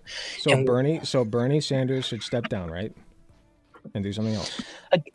again, I think that would be a straw man as to what That's I'm not trying a to get straw at. man. No, stop. What you're saying is that Bernie Sanders, as a politician, cannot effectually change what he wants to change. He's not having the intended effect that moves us closer to socialism and communism or whatever, right? Well, I wouldn't consider social democracy to be anywhere close to socialism. I don't either, but it's certainly closer than fucking fascistic capitalism and oligarchies, right? Closer. I didn't say get us to fully automated luxuries of gay-based communism. Bernie does not live in that Sure. society. He would fight tooth and nail against it. I do not doubt that, okay? I don't doubt that. My point is, Bernie Sanders in the government right now, and he is making changes toward that direction, okay? He is step one in a fucking million baby steps toward fully automated luxury gay-based communism. That's my argument. Well, the gay-based communism shtick is like utopian idealism, but I get what you're talking about. I'm just speaking metaphorically. You get my point, right? Sure, it's less fascistic than what we have right now. Which is good. He's probably the least fascistic governor, or not governor, the person in the government that we have Senator. right now. Senator. That's what I meant. Like the least fascistic politician is what I meant. Right? As it stands in the United States, yes, he is less fascist. Okay, so then others. my point is, if you don't think he should step down, but you also don't think that we should support him, then what should he be doing differently? Besides the minutiae that we've discussed. Obviously, we agree that Bernie Sanders is not perfect. But what could he be doing drastically differently as a politician that he's not doing now? And if you don't have an answer to that, then my conclusion is you believe that he should no longer be a politician. Maybe you think that he should be a revolutionary leader of some sort or something. I don't know. But that's the conclusion that I'm hearing. I just don't think that it's enough to get us to where we want to in the It's not. incremental Of course steps. it's not. Of course it's not. Okay? Much like when an infant is learning to crawl, that's not enough to make him a Usain Bolt. Right? No, but we're not a infant in our stage in capitalism. We're striving. We are, well, as of right now in capitalism, we've got the third leg. As of right now, we got the cane, we got the crux. But I don't think that it's going to get us anywhere. I think that we're It's in gonna get a us nowhere. process. So publicly pushing for Medicare for all gets us nowhere, right? If I can just say real quick, Okay. the state of the United States, right as of right now in capitalism, I do not think, unless we were to deconstruct capitalism in general, we are going to be able to see the Nordic system that Bernie Sanders strides for. Okay, but he is putting the seeds out there, correct? He is trying to plant the seeds for the trees under whose shade he will never sit. That's how I see it. Of course, we're not going to have. It could be that never in my lifetime will I ever have free healthcare, ever, in the United States. Sucks, but that's life. You know, that's just fucking capitalism for you.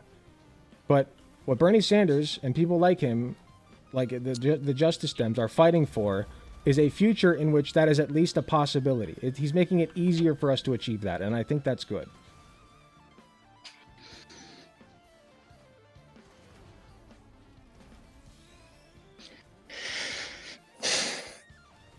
Okay.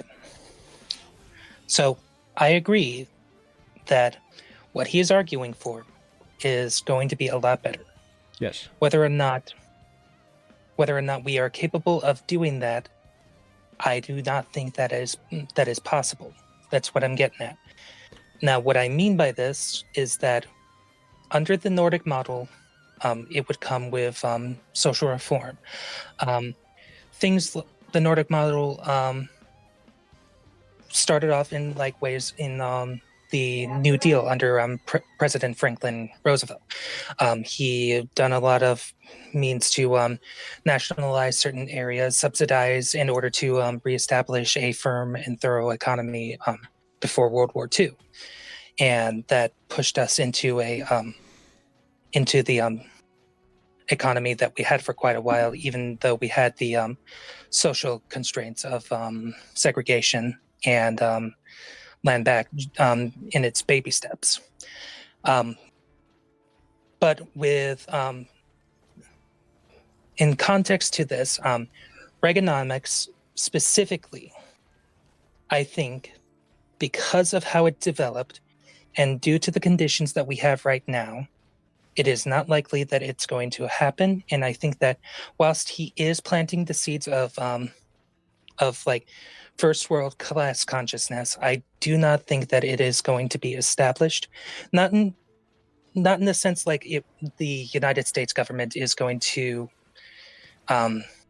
put it in, but I think that the United States is going to be more so likely that it's going to collapse due to the isolationist tendencies of Donald Trump and due to his war hawking over this just came out over Yemen and his plans for annexing Greenland as of right now, with him putting military there. These sort of things will isolate the United States, and I feel like that it's going to put us into an economic crash before anything else. And if it's going to put us into an economic crash, I think that crash is going to most likely be the end of the United States before anything else.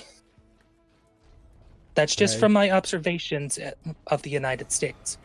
So when I'm talking about Bernie Sanders specifically not being as effective as he, when it comes to the Nordic model that we should strive for, I'm saying that that is ideal for our society and not practical. Ideal for our society, but not practical. It's not practical for him to Under the strive condition- for a So you're saying because you think that the United States is going... Hold on. You It's think not that practical for us to work under the Nordic model as of right now. You don't think that instituting Medicare for all, like if you could do it tomorrow, you wouldn't do it? If I could, yes, but that's okay. idealism. If you could, because you understand that even in a collapsing society, like let's say that the United States will collapse in like a year from now. Like I would at least prefer for that year to have free healthcare, right? Save a lot of lives. Not sure how many lives it will save if the economy Enough. is If it saves plummeting. one, that's enough. Right? The person who's trying to choose between rent and their diabetic medication can just pay their rent instead. We can talk about rent. I know that we both agree that rent sucks and it's immoral, whatever. But the point is, if we're just talking about healthcare for all, Medicare for all, it's a lot better to have it than to not have it, even in a collapsing state, right? Or even if you can't have it, at least convince people that, hey, you know, if the state collapses, maybe this is the direction we should build toward. Making sure that everybody can afford their healthcare, or get it for free, even. I think planting those seeds is an objective good. And what you're telling me is that Bernie Sanders is not worth the support for that, right? I said that he is not effective in his position as of right now. He has been effective in mobilizing I would argue probably millions of people into believing that a better healthcare system is possible, if nothing else. If nothing else. Would And do agree you with think that? that social? Sure, but do you think that social Okay, so we reform agree is on that. going Got to it. be? So do you think? But do you think that social reform is going to get anybody anywhere? Do you think that the Medicare for all? United States government is? Yeah. Do you think the United States government is actually going to actually take strides in that?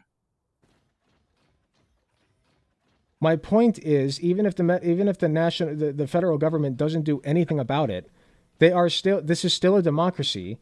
They still care about how they look in the eyes of the public. And if they didn't, then Donald Trump wouldn't be trying to paint, like, even Donald Trump, one of the most inept, fucking disgusting pieces of shit alive, would not be trying to paint the things he does as good. Even kings and dictators did this. Hitler tried to cover up the Holocaust. If he didn't give a shit how he looked to the public, he'd just be like, yes, we are killing the Jews. Yes, it's 5 million, 6 million and counting, right? Like, he wouldn't care. Politicians, no matter how powerful they are, understand the power that people have. And they will do everything they can to remain looking good in the eyes of the public, right? So public opinion matters. So if the public wants universal health care to a great enough extent, eventually it just becomes an inevitability. And Bernie Sanders has pushed for that inevitability, whether you like it or not. What percent do you think support public health care and nationalized health care as of right now? More than if Bernie Sanders had not pushed for it. I can tell you that for a fact.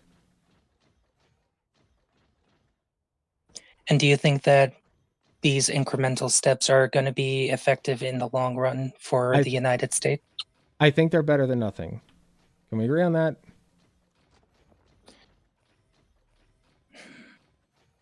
Sure, they're better than nothing. Good. Yes. Of course it's incremental. But unless you have a solution to do something faster, I just, like, every time that I feel like Nothing whenever that I will have get these the conversations. NSA on me. Huh? Nothing that'll get the NSA on me. Well, right. But I feel like every time I have these conversations, like, there's no alternative. It's like, oh, well, we shouldn't be supporting Bernie Sanders and AOC, sweaty. That's kind of cringe, sweaty. What, are you a fucking capitalist, sweaty? Like, do you not want communism, sweaty? Like, no, that's not the case. I understand that Bernie's not a fucking communist. He's a capitalist, okay? He's a dirty, disgusting fucking capitalist. Bernie Sanders is. I get it. But you know what? He's the best capitalist we got right now. And I'd rather have capitalism with free healthcare than capitalism where I have to pay $1,000 fucking dollars every time I need a tooth pulled or a cavity filled or my eyes checked. You know, like, we can agree on that, right? Like, capitalism is not going away tomorrow. So in the meantime, we will push for the things that we can push for, make people's lives better in the small ways that we can. Sometimes it just is incremental, and I know that's frustrating, but that's better than nothing.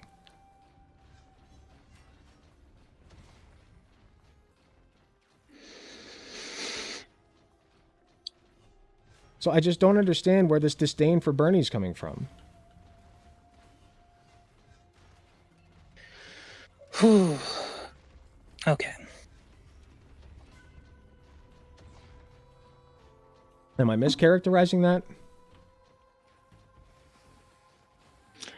I would say that you saying that I think that Bernie Sanders should do absolutely nothing is I never said that. I never said that. I said that I think that you think that Bernie Sanders, we agree that he could be doing more.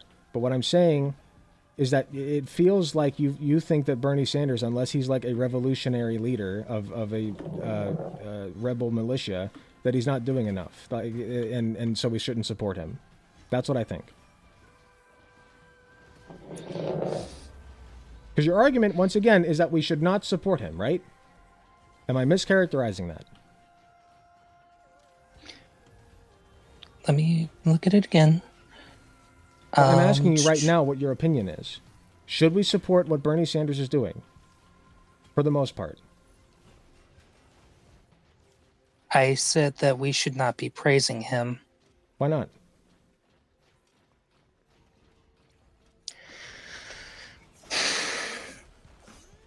Define praising, by the way. Like, when I say support Bernie Sanders, I'm not saying worship the ground he walks on, even though I make jokes about it. What I'm saying is he's the best we got right now, and sometimes he says good things and fights for good things, and that's a good thing to do. And we should support it when he does that. Do you agree with that?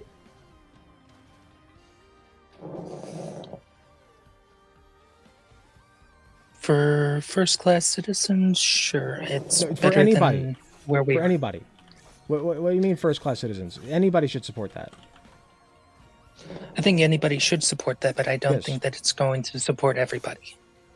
Okay. What do you mean? Medicare for all would literally support everybody. Even billionaires.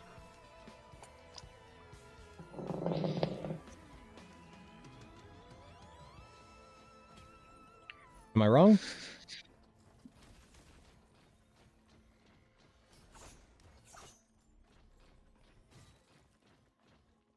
You can argue it's Sorry, not I'm enough, just- and it's not. Oh, okay, take your time. You can argue it's not enough, and it's not, and you'd be correct in stating that. But again, I fail to see why you're saying, well, I just think it's cringe to praise Bernie, when I say, well, he did great things, he made great strides for Medicare for all. That's not necessarily worshiping him. It's just saying that was a good thing to do, and I think that's fine. Well, I'm not saying that you're worshiping him. You said praising. I know that there's a different connotations, but, you know, same concept. That's what I felt like you were getting at. It wasn't, but It wasn't. Okay, so then in that case, I do praise Bernie Sanders when he pushes for Medicare for all, and I think that's good, don't you? sure. Okay, then we both agree that praising Bernie Sanders is sometimes a good thing to do. Not when he's talking about Trump and the border and how great Trump's doing at the border or whatever, but when he pushes for Medicare for all. That's worth praise. I'm glad we agree on that. Okay. If you feel like I'm mischaracterizing your position, you are more than welcome to say so. I'm not trying to be dishonest here. I'm just trying to get to the Well, bottom of what you feel about Bernie Sanders and how we should treat him.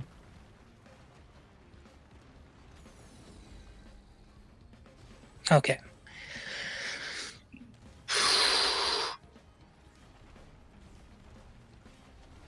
Sorry, the yelling is a little overstimulating. I'm not trying to yell. I'm trying to make my point. That's it. Yeah, sure. How do I phrase this then?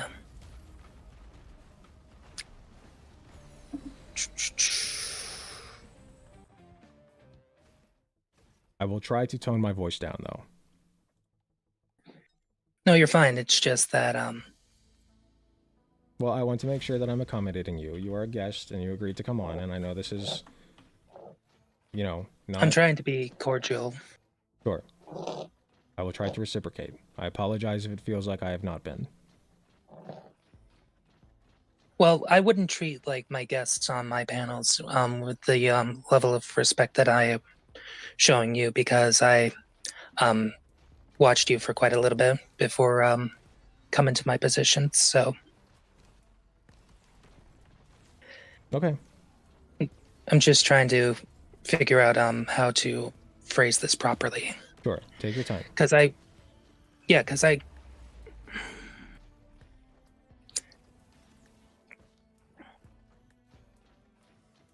All the time you need. So it is ideal that we want healthcare for all. Yes. I think we can agree on that. It is ideal. And I think that we should want that. However, under the conditions that we are under right now, what is the probability that something like that is going to occur under the state of our government? Not likely, but much greater thanks to Bernie Sanders.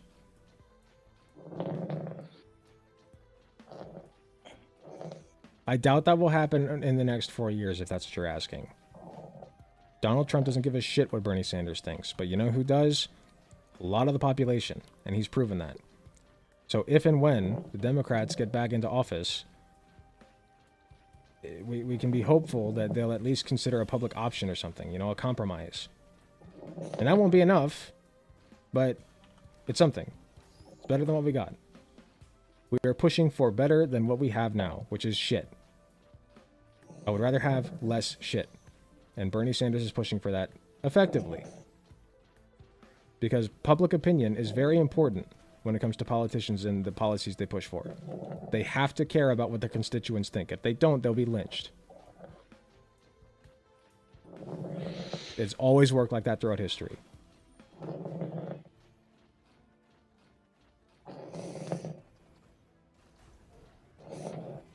Okay.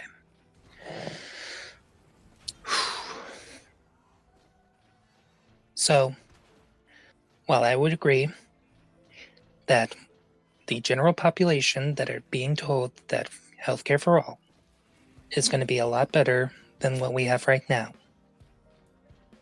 So just so we have, because I'm trying to list off my point and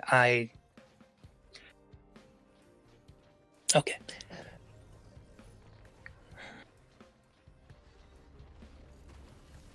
Take all the time you need. Organize your thoughts.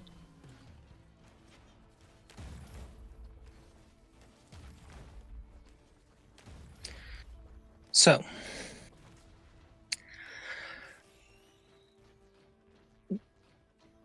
when it comes to this, yes, less shit on the plate.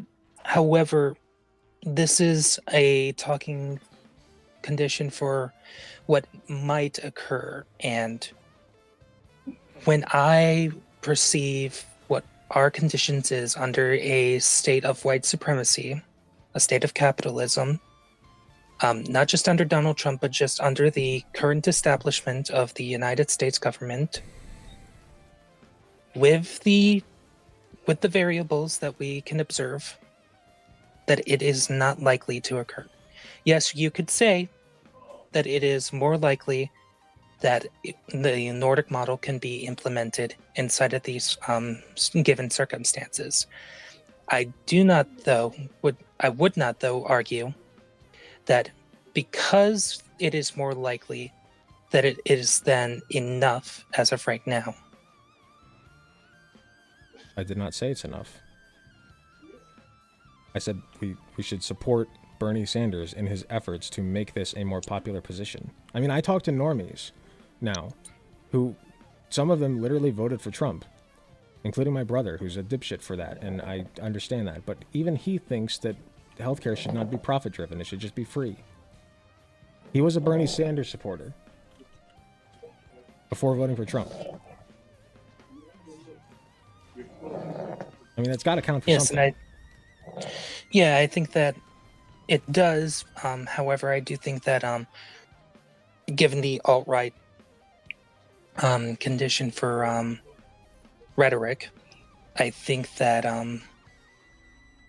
that's a lot of deconstructing that it is going to need to occur. And I think with the Overton window of the Republican Party as it stands right now, this sort of thing, I do not think that it will be a nonviolent process. And I don't necessarily disagree with you, but Bernie's not in a position to partake in things that are not nonviolent. And unless you think that he ought to drop out and do so, which I would never ask of you to admit because I am not a Fed poster, but you haven't even confirmed that Bernie should drop out of being a politician. You don't think that he should. Well, I'm not advocating for violence. Nor am I. Nor I would never do such a thing. Certainly, especially not against our Lord and Savior Elon Musk and his great Teslas. I would never do that. Okay? But what I am saying is that I have not heard from you even an admission that Bernie Sanders could do better as somebody who's not a politician.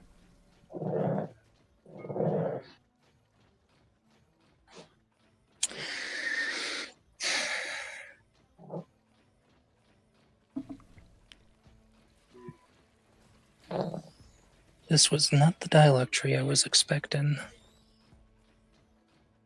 I guess like Lady Nova said it in the chat. I just don't know what argument you're making. Like, what's the crux of your argument here? What's the bottom line? So how should I look at Bernie Sanders?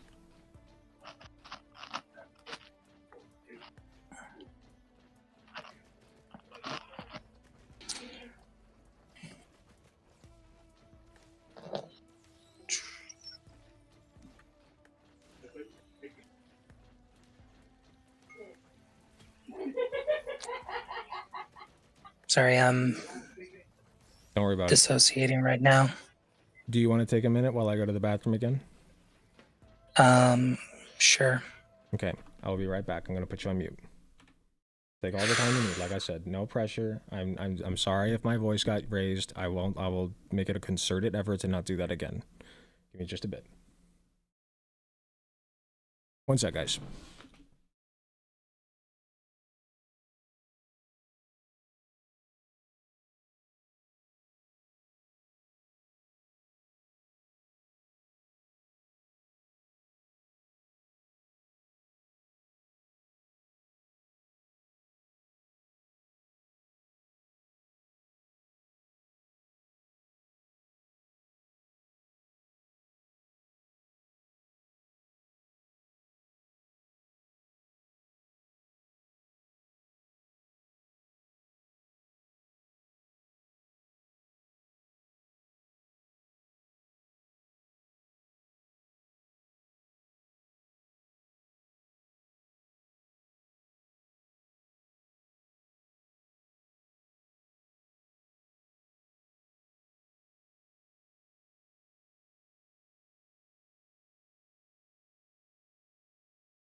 Okay.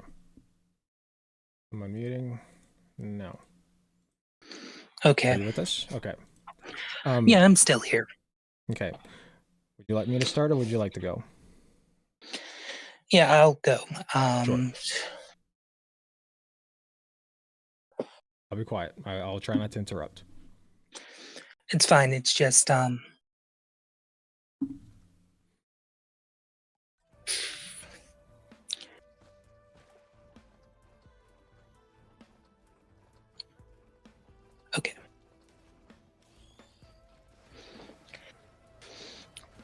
So, when it comes to the United States, Bernie Sanders specifically, I think that his opinions are valid. I think that we should have universal health care. I do think that is something that we should strive for.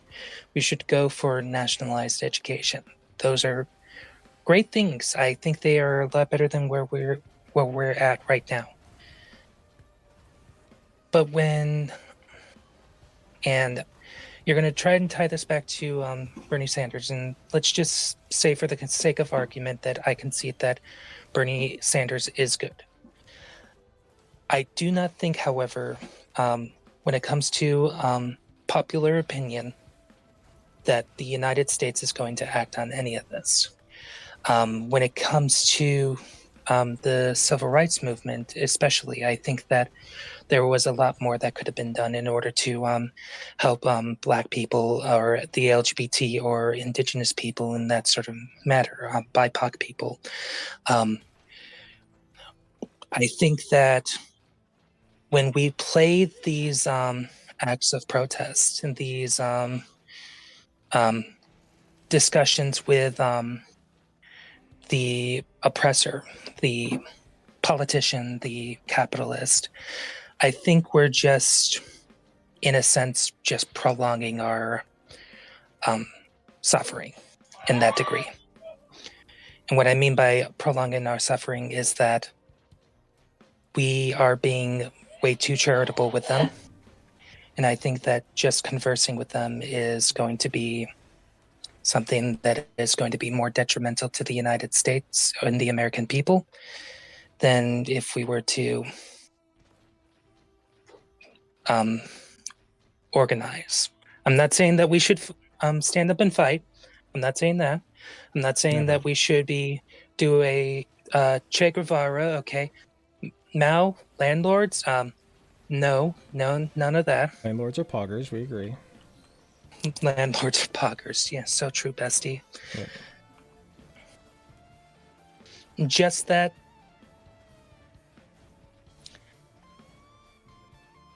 the government is not going to tolerate this, and they're not going to allow it, given the policies, given the condition of the economy as it stands right now, given the lobby that a lot of politicians they're in a lot of corporate pockets. Lockheed Martin, Tesla, we can go on. I think that organizing and being effective in that sort of regard is going to be a lot more effective for us than just backing ourselves behind one individual or backing behind a couple of individuals. Okay. Anything else you'd like to add? That's basically my one thing that I suppose that I'll end off on, because I don't know. One, I am overstimulated. Two, I don't know how long I can personally be in the front, because I am rather anxious right now. And when things like this happen, it usually isn't productive. That's fine. Would you like to leave right now, or would you like to hear me out for a second? Either way's fine. You're not fleeing the conversation. You're not running away. I just want to make sure that we're square on what we both think. Yeah, you can go. I completely respect you, and I don't think that you're a bad person. I don't think that you're a bad debater either. It's just I have my own issues, and I hope that you can respect that. Of course. What I heard is you saying that it sounds like an either or to you. Like, we need to organize instead of supporting Bernie Sanders. I don't agree with that. I think that you can organize and support Bernie Sanders critically. And I mean, I feel like there's nuance here. It's not black or white. We can support the good things that Bernie Sanders does, the good policies he supports. So yeah, it's great that Bernie Sanders is fighting for this. It's great that Bernie Sanders is advocating for this and organizing rallies and convincing people that healthcare should be free, that housing should be affordable or free, that Israel should stop genociding Palestine, even if he doesn't call it a genocide. He should. I'm not disagreeing with you. He should call it a genocide. But I feel like massacre is also carrying a lot of weight there, personally. And I feel like overall, he is putting out good messaging. We can support Bernie Sanders in that messaging while doing our own organizing locally, while getting involved in DSA or running for local office or what have you. Okay? We can do both. And I just don't think that it's productive to point at Bernie Sanders and say, well, he's cringe because he's not doing enough. You know, you're not wrong. Maybe he's not. But what are we getting out of that? I feel like nothing. We're only stabbing ourselves in the back by, or shooting ourselves in the foot, I should say, by trying to point the finger at Bernie Sanders and say, well, you know, the rest of you guys are cringe. I'm actually, you know, the whatever, the most socialist, communist, whatever, for thinking that Bernie Sanders is cringe, while the rest of you suckers listen to him and praise him. I don't think that's productive. That's my bottom line. You can do both. Does that make sense? And feel free to point out if I mischaracterized you at all. I'm not trying to do that. Okay. I know you need to go. I know you're overstimulated. I'm not trying to keep you. No, it's okay. It's just I'm like fidgeting right here. I'm doing ticks, just trying to relax. Sure. And if you would like to continue this conversation another time, we can.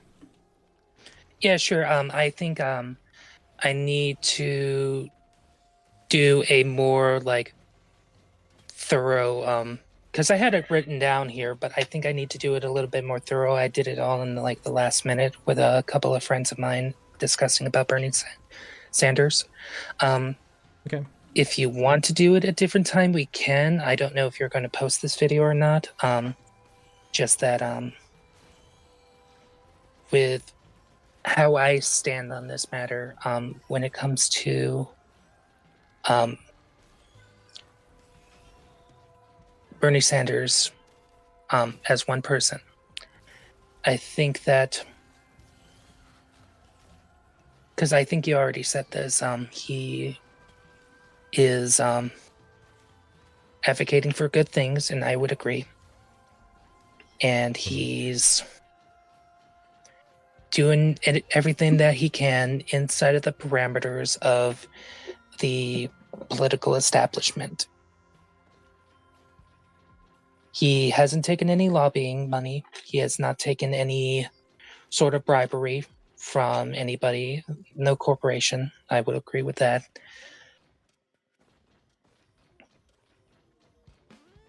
Just that, could we agree that it isn't likely that even in popular interest of free healthcare for all, or nationalized education, or taxing the rich, like these things, given the conditions, the material conditions, the social conditions, the current establishment of the United States as it stands right now, it is unlikely, and you can say yes, but it is more likely if Bernie Sanders is around advocating for this. That could be true. I'll grant you that. Just that when it comes to it, it's at this very moment just an ideal condition that we are trying to advocate for instead of the parameters that are practical in the given moment. I just, like, I agree it's not likely, but I would question what parameters you're speaking of, I guess. Because if not, I guess I just don't understand what else Bernie Sanders would be doing